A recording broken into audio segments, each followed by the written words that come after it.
들으셔야 돼요. 우리 지난주에 왕에 대한 이야기를 했습니다.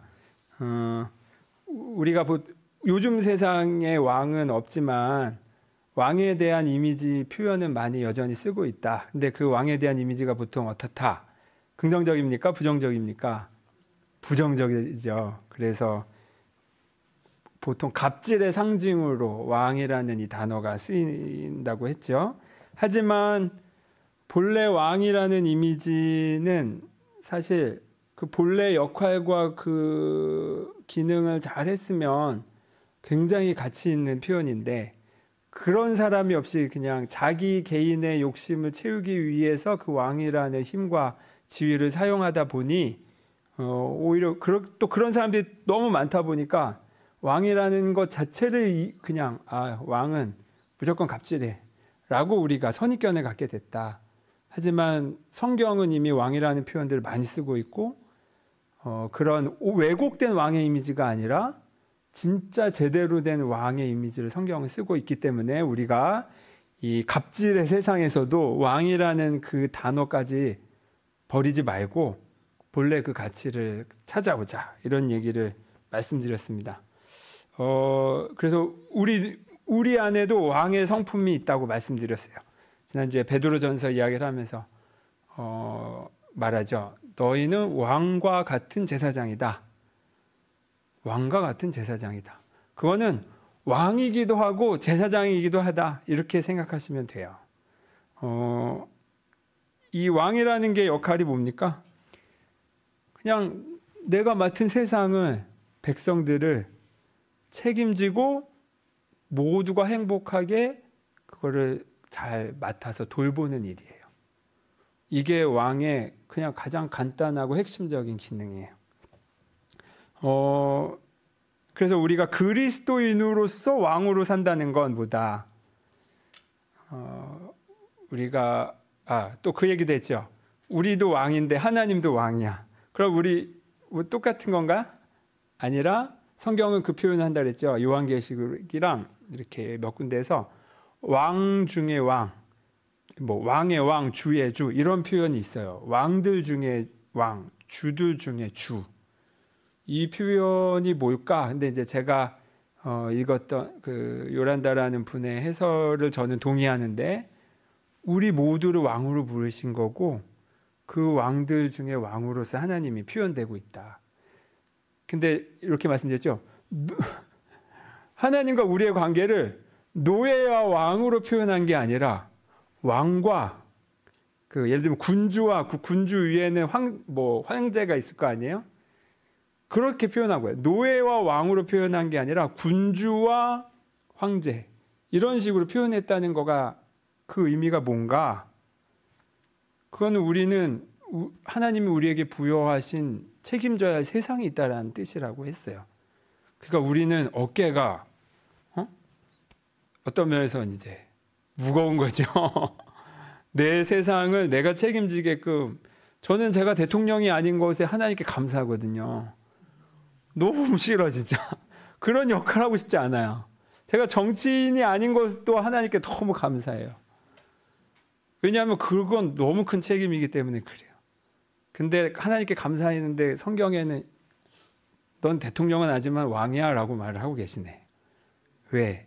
내가 맡은 세상, 내가 보는 세상, 그게 가정이든 직장이든 아니면 친구들 사이에 있든 지나가는 사람 누구든 간에 그 순간의 그 관계에서 왕의 역할을 하라는 거죠. 왕의 역할은 갑질하라는 게 아니라 뭐다? 한마디로 내 곁에 백성을 잘 다스려라.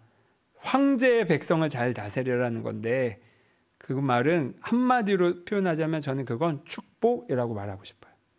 그러니까 왕은 축복하는 존재인 거예요. 그게 우리 지난주의 표현이었습니다.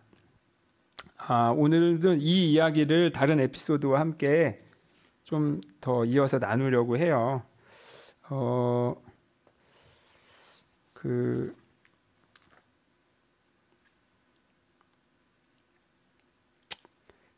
아까 지금 제가 말씀드렸듯이 이 왕이 제대로 했을 때 그 왕의 가장 특징이 뭐냐면 하나는 축복이고 하나는 자존감이에요. 자존감. 요거는 이제 왕, 전사, 마법사, 연인이라는 책이 있어요. 그 우리 인간의 심리를 우리 안에는 왕의 성품도 있고 전사로서의 성품도 있고 연인으로서의 성품도 있고 또 마법사로서의 성품이 있다. 이거 마치 이제 상징으로 인간의 주요한 특징을 그렇게 표현한 심리학 책이에요.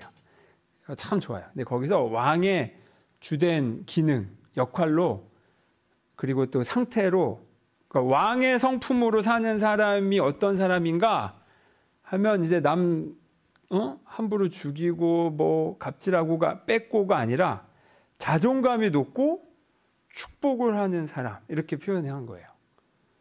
근데 자존감이 높다. 이게 무슨 뜻일까? 납득이 되세요? 우리 안에 내가 왕으로서 잘 살고 있을 때는 자존감이 높은 상태이다. 그렇죠? 왕이 뭐 이렇게 굽신굽신 거리면서 말끝 흐리면서 땅만 보면서 막 자신감이 확 죽은 채로 사나요? 아니죠. 그렇더라도 어깨 피게끔 교육을 받을 거예요. 왜? 너는 왕이니까. 너는 모두가 너를 통해 자기 자신을 이해할 텐데 네가 꾸부정하고 있으면 너의 백성들도 꾸부정하게 된다. 너 어깨 펴야 돼. 이렇게 할 거예요. 이건 단순히 행동만이 아니라 너의 마음, 너는 참 존귀한 사람이야 라는 그 의식까지 함께 오는 거죠. 자,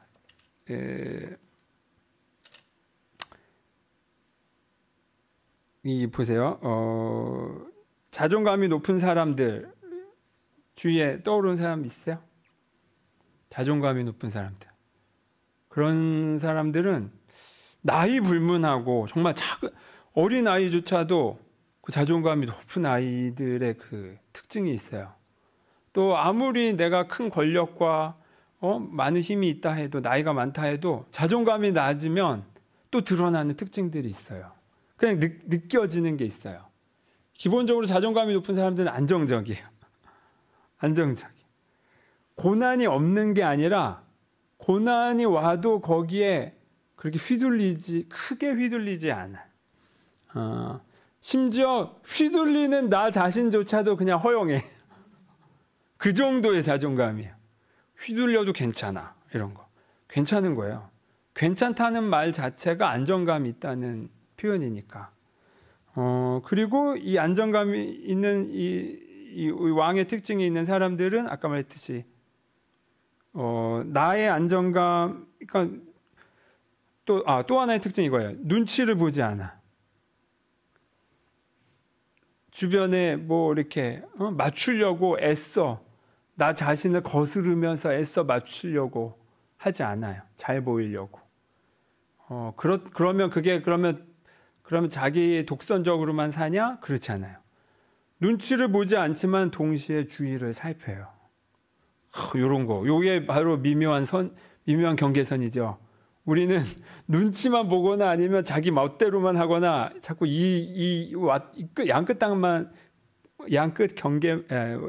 끝만 보지만 우리 좁은 길로 가야 된다 그랬잖아요. 좁은 문. 이 양쪽이 아니라 사이에.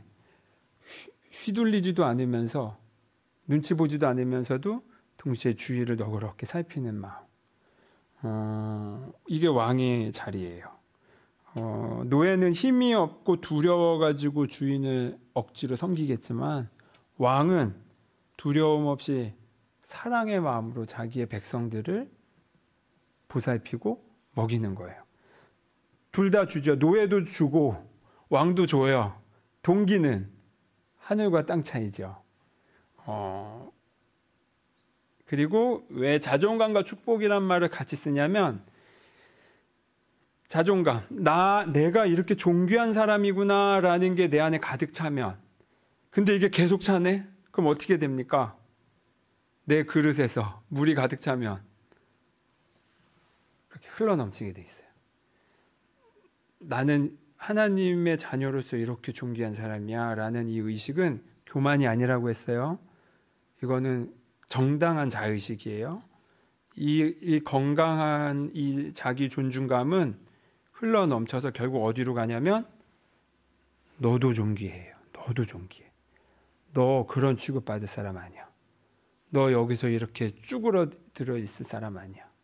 너 여기서 이렇게 멈출 사람 아니야. 로 가는 거예요. 그래서 근데 우리도 이 양끝단만 경험하죠. 나만 존귀해라고 하면 그거는 이제 폭군 왕이 되는 거고 갑질의 대명사가 되는 겁니다. 왕에 대한 오해가 바로 여기서부터 왔어요. 그리고 너만 존귀해 하는 경우도 있어요. 너만 존귀해. 이런 경우가 자기 스스로를 노예의 자리로 끌어내린 거예요.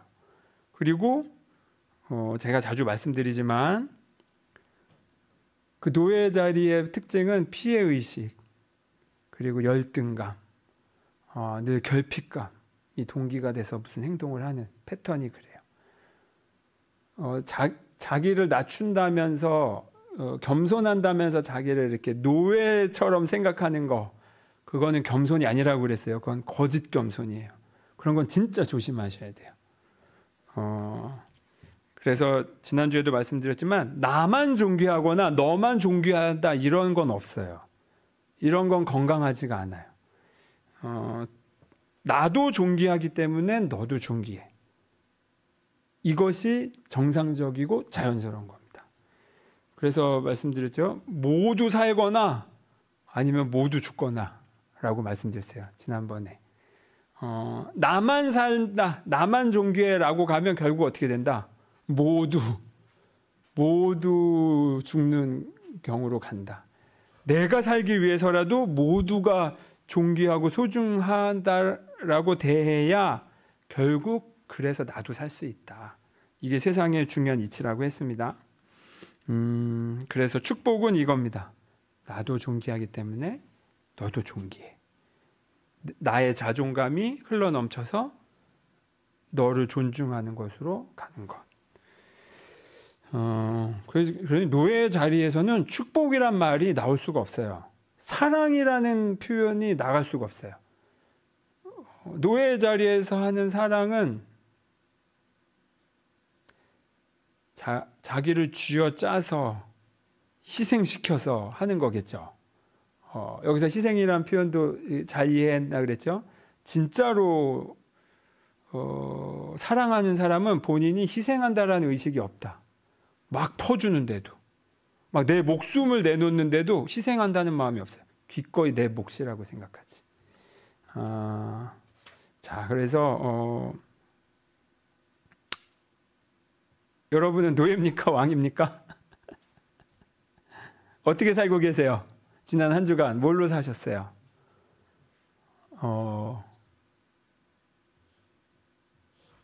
저는 집안에 가니까 이제 부모님이 이렇게 뭐랄까 분리하실 때는 이제 제 이름 부르시고 또 아닐 때는 저보고 목사라고 부르시고 막 왔다 갔다 해서 저의 정체성이 막 왔다 갔다 해요. 집에서는. 여러분 가족을 만날 때 아니면 뭐 친구를 만날 때 누구를 만날 때 여러분의 막 위치도 막 왔다 갔다 하시나요? 사회에서 내 기능과 역할로서는 뭐 그 권한에 따라 위아래가 있을 수 있어요. 계급이 있을 수 있죠. 하지만 내면의 차원에서는 그것까지 여러분 낮추시면 안 돼요. 내가 군대에서 갓 들어온 신병이라 하더라도 마음은 이만한 왕의 자존감으로 있어야 된다. 그거는 교만이 아니다. 그런 사람만이 진짜로 자신의 역할을 할 수 있다. 2등병일 때는 2등병으로서 자기의 역할을 충실히 할 수 있고 내가 사장일 때는 사장으로서 충실히 할 수 있다. 그건 오직 내 안에 왕의 정체성을 내가 받아들일 때만이에요. 자, 그런데 우리가 내 자존감이 낮아서 노예처럼 살고 있을 때 그럼 난 틀렸습니까? 그렇지 않습니다. 이 주몽과 유리왕 얘기했듯이 내가 쫓겨나가지고 막 천민처럼 살고 있어도 내 안에 왕의 피가 흐르고 있다. 왕의 DNA가 어디 뉴스에서만이 아니라 내 안에 흐르고 있다. 그 그 DNA는 뭡니까? 영적인 DNA는 나는 하나님의 자녀다. 나는 존귀하다. 예요. 여러분 신앙생활하면서 나는 존귀하다라는 말을 써보셨어요? 우리 한번 해볼까요? 자, 어깨 펴시고 바르게 앉고 한번 왕처럼 앉아보세요. 진짜 왕처럼 내가 지금 왕이 됐다. 그리고 잠깐 눈을 감은 채 이 왕의 당당함과 이 왕의 안정감과 이 왕의 존귀함 속에서 천천히 저를 따라 말해보겠습니다. 나는 존귀하다. 나는 여전히 하나님의 사랑받는 자녀다. 잠깐 몇 초 느껴보세요.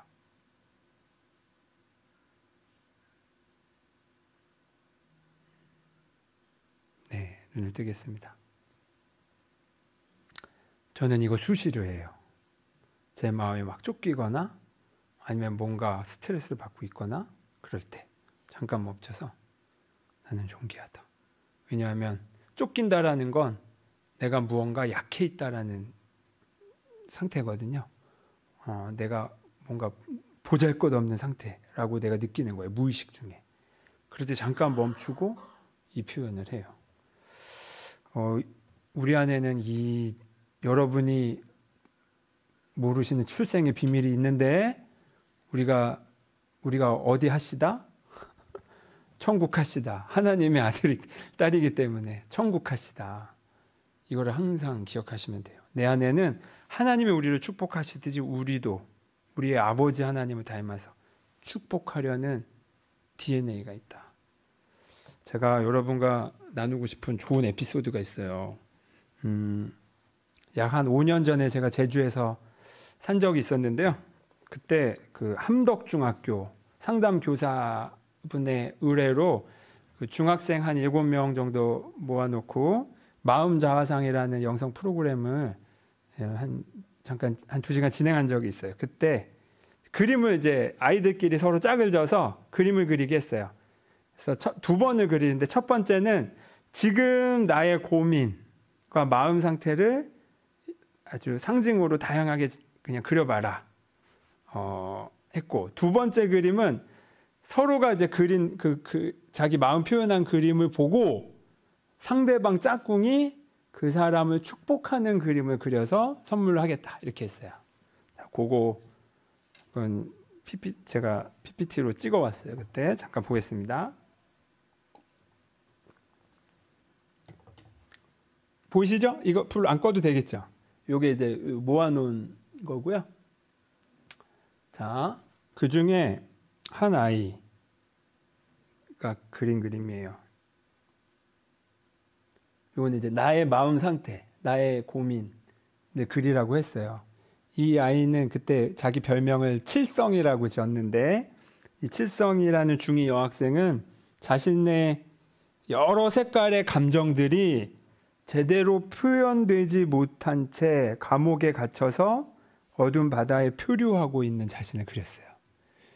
중2면 몇 살이죠? 15살. 그러니까 자기의 감정이, 다채로운 감정이 표현되지 못해서 색을 다 섞어버리니까 이게 꺼멓게 된 거예요. 너무 잘 표현하지 않았어요? 그리고 자기는 감옥에 갇힌. 그때 그 중학생들 감옥에 자신을 가둬놓은 중학생이 여러 명 있었어요. 그게 느끼는 거죠. 그리고 막 떠내려가는.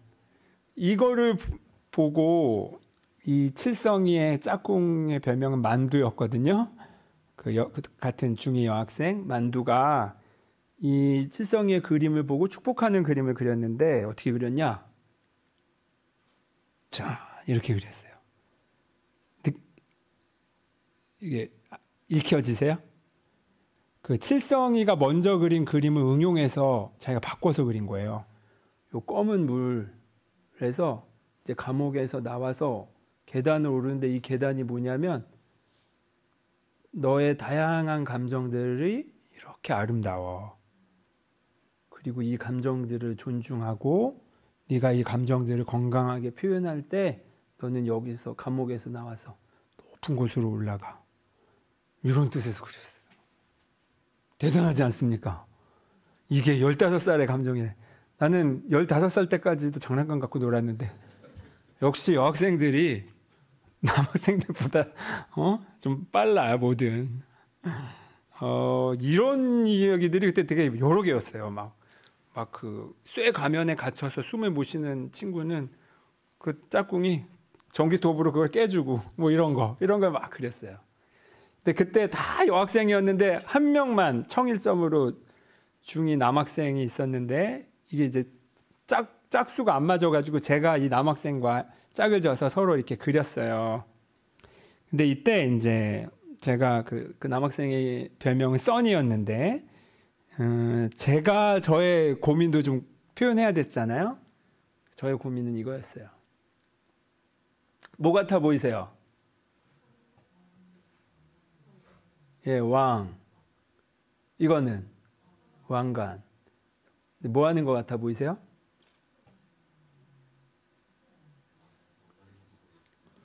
왕관을 많이 쓰지 않고 바라만 보고 있죠.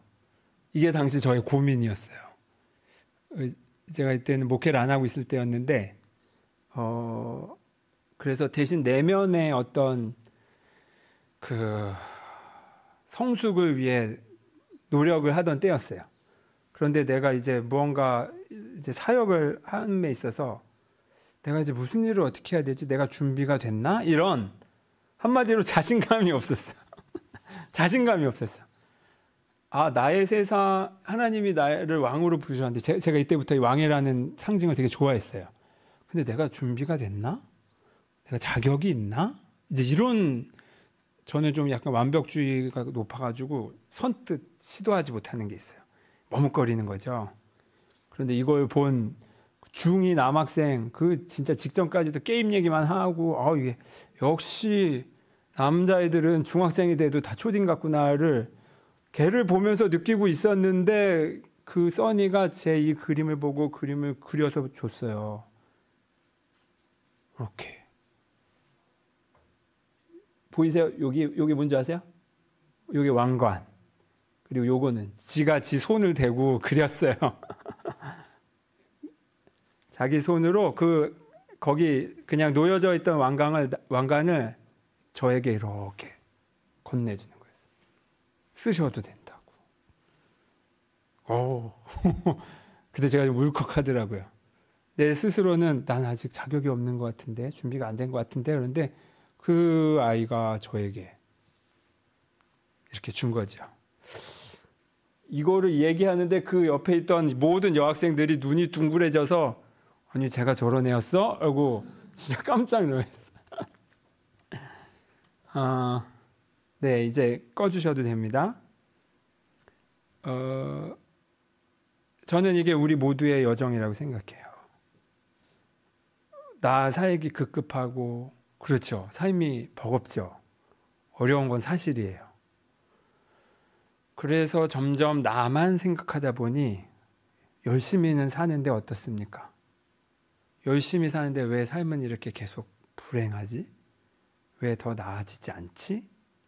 이렇게 더 고착되고 더 그 불행이 깊어져 가는 모순을 직면할 때면 더 당혹스럽죠. 결국에는 우리에게 주어진 축복의 역할을 하냐 안 하냐에 따라 그 다음으로 넘어가느냐 못 넘어가느냐가 걸려 있어요. 오늘 읽은 성경 말씀은 예수님이 이제 돌아가시고 부활하시고 승천하신 후에 제자들끼리 모여 있다가 그 성령 체험을 하고 난 다음에 나가서 이제 제자들이 복음을 전하는 그 거의 초반부의 장면이에요.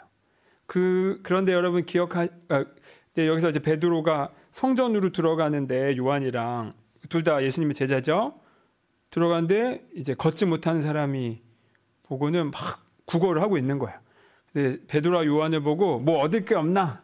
떡고물이라도 얻을 게 없나 하고 이제 쫓아왔는데 베드로와 요한이 그를 보고 나서 쫙 바라보는데 나를 봐라.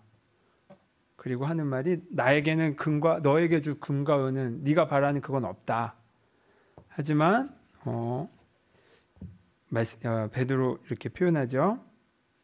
내게 있는 것을 너에게 주노니 나사렛 예수 그리스도의 이름으로 일어나 걸으라. 하고 오른손을 잡아서 일으켰더니 그가 발과 발목에 힘이 얻고 뛰고 걷고 했다라고 되어 있어요. 자, 요 장면은 여러분 연상되는 게 있으세요 혹시? 누구도 이런 일을 했나요? 예수님이 하셨잖아요. 예수님이 예를 들면 베데스다 연못에서 38년 된 누워만 있던 앉아만 있던 그 병자를 네가 낫고 싶냐라고 묻고 딴 얘기한다 그랬죠. 그냥 뭐 누구 때문에 나 못 들어가요. 근데 그때도 예수님이 이렇게 세우셨어요. 자, 잘 보세요. 베드로가 어떤 사람입니까? 제가 자주 강조했듯이 여러분 우리는 예수님이 12제자를 막 되게 높게 생각하고 사도라고 부르고 우리 지금 베드로 같은 경우는 1대 교황이 베드로예요. 기독교의 역사 신교 구교 나누기 전에 교회의 첫 대표가 베드로였어요. 그래서 굉장히 높게 생각하지만 복음서에 나오는 예수님의 제자들은 있는 그대로 보세요. 찌질함의 극치예요. 찌질함의 극치. 이렇게 겁도 많고 의수대다가 베드로가 딱 그랬잖아요. 예수님이 한창 유명할 때는 자기도 어깨에 힘이 들어가서 왕성하게 활동하다가 갑자기 예수님이 나는 죽고 부활한다. 나 이제 죽을 거야. 라고 얘기하니까 어떻게 한다 그랬어요? 대들었다라고 성경에 표현되어 있다고 그랬죠. 대들었다. 그럴 수 없습니다. 여기서 죽으면 안 되죠. 그러니까 예수님이 너는 나를 3번이나 모른다고 부인할 거야. 라고 청청병력 같은 얘기를 하자 베드로가 저는 절대 그럴 리가 없습니다. 라고 해요. 하지만 결과적으로는 예수님이 잡히시고 가니까 정말 3번이나 예수님을 모른다고 했죠. 그리고 3번째 예수님을 모른다고 했던 순간에 예수님이 예고했던 게 생각나면서 마음이 무너졌어요. 그리고 나서 예수님이 부활하시고 만났고 재회했지만 요한복음에 따르면 예수님을 2번이나 제자들에게 나타났는데 2번이나 아니지만 이미 제자들에게 한번 부활해서 나타났는데 제자들이 와 이제 우리 스승님 살아나셨다 이제 다시 힘내보자가 아니라 뭐 하고 있었다? 자기 고향으로 돌아가서 옛날에 하던 일, 예수님이 자기를 제자로 부르기 전에 하던 뱃일을 한 거예요. 뱃일이 잘못됐다는 뜻이 아니에요. 자기 역할 본래 예수님의 사람을 이제 낚는 어부가 되라라고 했는데 다시 물고기 낚는 어부로 돌아간 거예요. 과거로. 자기 스승이 부활했는데 그냥 옛날 일로 돌아갔다는 건 성경은 자세히 나오진 않지만 뭐를 짐작할 수 있다. 나는 이제 자격이 없어. 나는 예수님, 스승님을 배신한 사람이야. 스승님이 살아서 돌아온 건 좋지만 이제 나는 이 일을 할 자격도 없고 자신도 없어. 하고 마치 그 씁쓸한 패배감에 그냥 완전히 주눅 들어 있는 상태 아니었을까? 라고 짐작해 볼 수 있다. 그런데 그런 제자들에게 베드로에게 예수님이 새벽에 오셔서 밥 먹이시고 네가 나를 사랑하느냐 3번 물으시고 그리고 예 제가 주님을 사랑합니다 라고 대답한 베드로에게 말씀하시죠. 뭐라고 하시나요? 내 양을 먹여라, 치라, 돌보라는 거예요. 자, 이 얘기 후에 이제 제자들이 성령의 감동을 받아서 성령으로 완전히 또 거듭나서 한 행동들을 모아놓은 게 오늘 읽은 사도행전이에요. 사도들의 행전, 행한 일들을 모은 거예요. 여기서 베드로가 이 한 일들은 자기 스승 예수님이 한 그 일을 이제 제자로서 한 거죠. 요 베드로의 오늘 이야기는 이 베드로의 변화를 여러분과 나누고 싶어서 골랐어요. 이 성경 구절은. 그 패배감과 실망감에 주눅들어서 숨어들고 있던 베드로의 상태는 뭐냐? 나는 왕이 될 수 없어. 나는 왕으로서 그 책임질 수 없어. 왜냐하면 나는 내가 나도 그거 잘할 줄 아는 사람인 줄 알았더니 예수님을 배신한 나를 보고는 나는 안 되는구나. 하나님이 나는 쓰시면 안 돼. 나 같은 놈은 쓰면 안 돼. 라고 있던 상태에서 예수님이 무덤에서 나와서 제자 뒷덜미를 잡고 야 다시 처음부터 해보자 이러면서 하나하나 밥도 먹이시고 가르치시고 내 뒤로 오라라는 말을 연거푸하시고 나서 자 다시 하자. 내 양을 이제 네가 돌봐야 돼 라고 당부하신 거죠.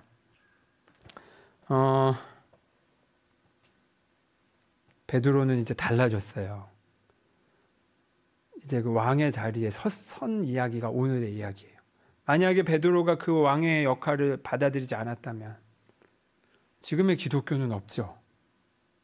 지금의 우리는 없어요. 복음이 우리에게까지 전해질 수가 없었을 거예요.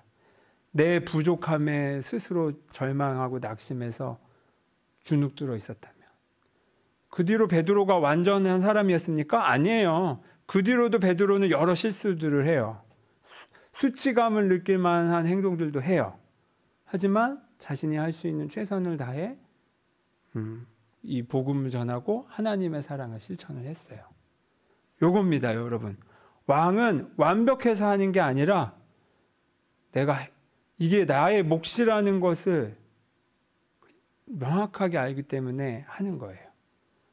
배워가며 하는 겁니다. 이것이 바로 왕을 부르신 왕으로서 부름받은 우리의 역할입니다. 오늘이 또 국군의 날이기도 하고 군성교주일이기도 한데 이 많은 설교가 길어질 내용들을 다 스킵해버리고 하나 언급하고 싶은 건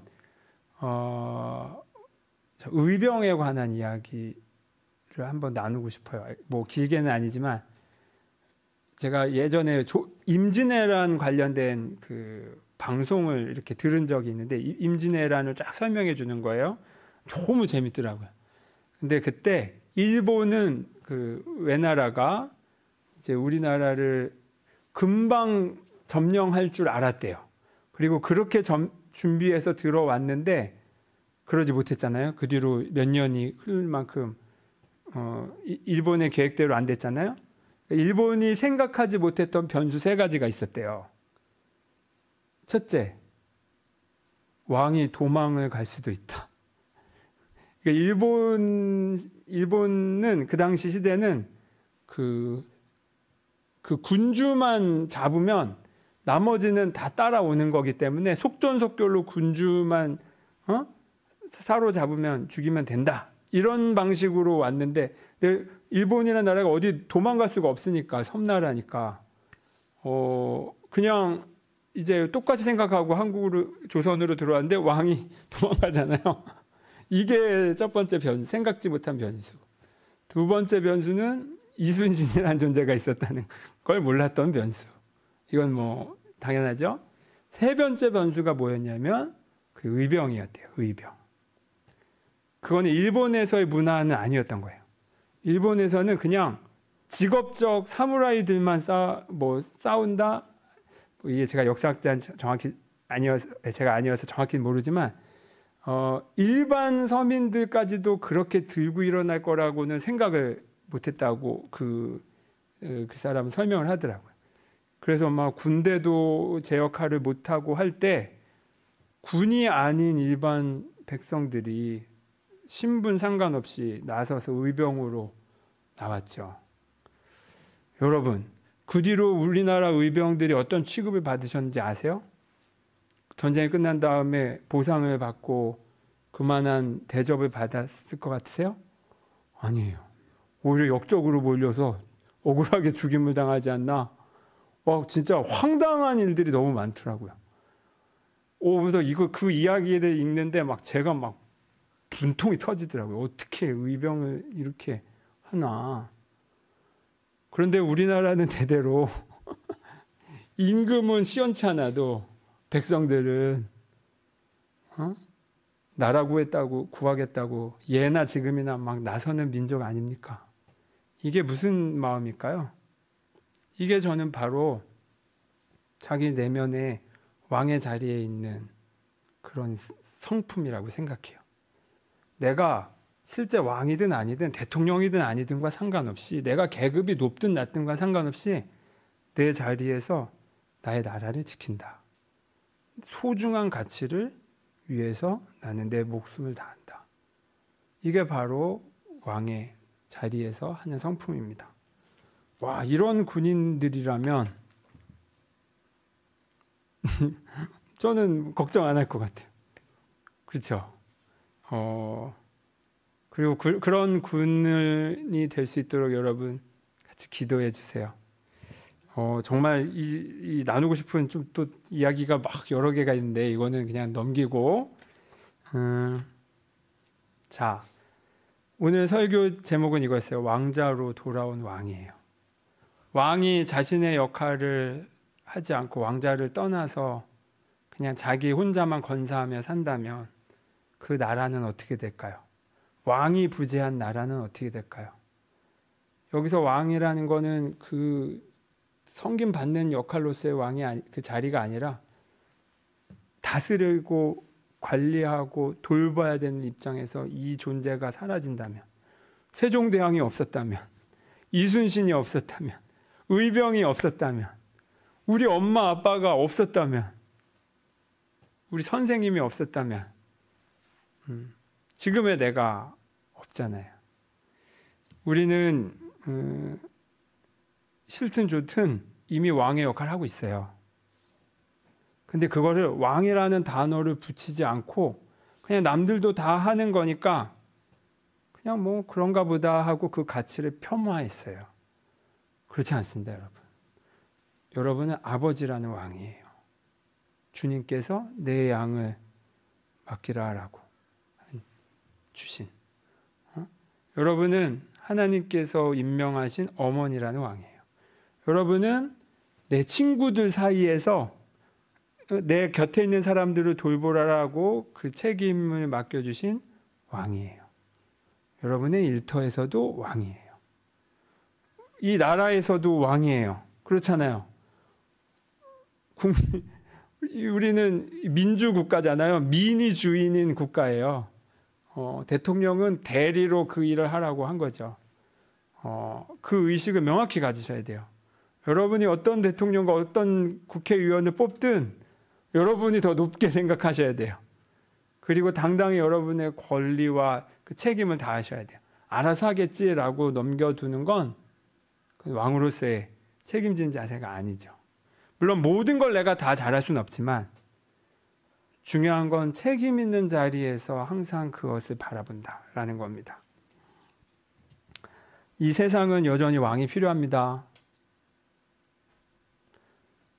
그 자리 왕자에서 그 왕의 역할을 하지 않았기 때문에 우리가 이런 불행과 비극을 겪고 있는 거니까요. 한 명의 아버지가 바로 섰을 때 그 가정이라는 세상을 생각해 보십시오. 한 명의 농부가 바로 섰을 때 그가 만들 건강하고 풍요롭게 수확하는 그 먹거리의 세상을 생각해 보십시오. 한 명의 여성이 여러 차별과 부조리에 굴하지도 않고 또 피해의식에만도 머물러 있지 않을 때 그 여성이 만들어낸 세상을 생각해 보십시오. 인류가 여기까지 온 거는 결국 자기 세상을 책임진 그 한 명의 왕들 때문이었어요. 지금도 그 소수의 왕들이 이끌어가고 있습니다. 자기 결핍함을 채우려고 수단 방법 가리지 않고 갑질하는 왕 말고 진짜 내 안에 자기 존귀함, 하나님으로부터 받은 사랑의 가치를 알고 그 사랑이 흘러넘치게 축복하는 왕. 그거 바로 여러분의 역할입니다.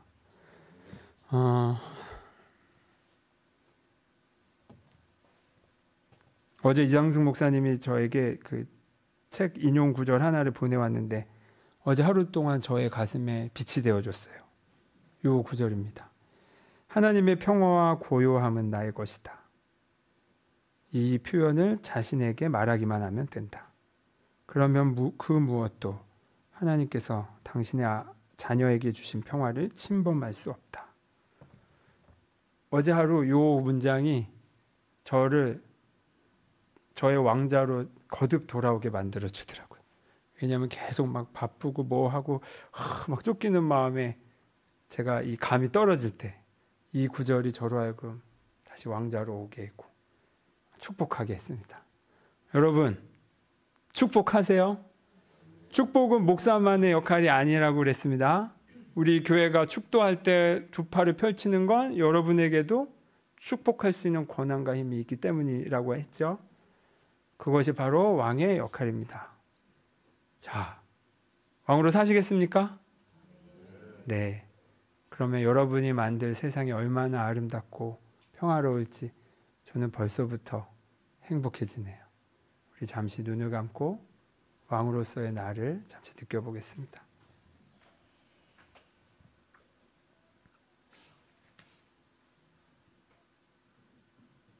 주님, 왕이 없는 세상이 울고 있습니다. 우리의 가정이, 우리의 일터가, 우리의 나라가 여전히 참된 왕을 거듭 필요로 하고 있습니다. 주님, 제가 그 역할을 어떻게 해야 될지 모를 때 예수님이라면 이 상황에서 어떻게 하셨을까를 물으며 예수님을 닮아 저도 왕의 역할을 다하겠습니다. 패배감에 휩싸여 도망쳤던 베드로가 자신의 왕좌로 돌아와서 스승님 예수님이 하셨던 일 그대로 아픈 자를 고치고 자기 삶에서 유리된 모든 사람들을 다시 천국으로 돌려놓았듯이 우리도 주님을 따라 왕으로서 우리에게 주어진 세상을 사랑하고 축복하며 살겠습니다. 우리에게 필요한 힘과 지혜와 능력을 더하여 주십시오. 예수 그리스도의 이름으로 기도드립니다. 아멘. 봉헌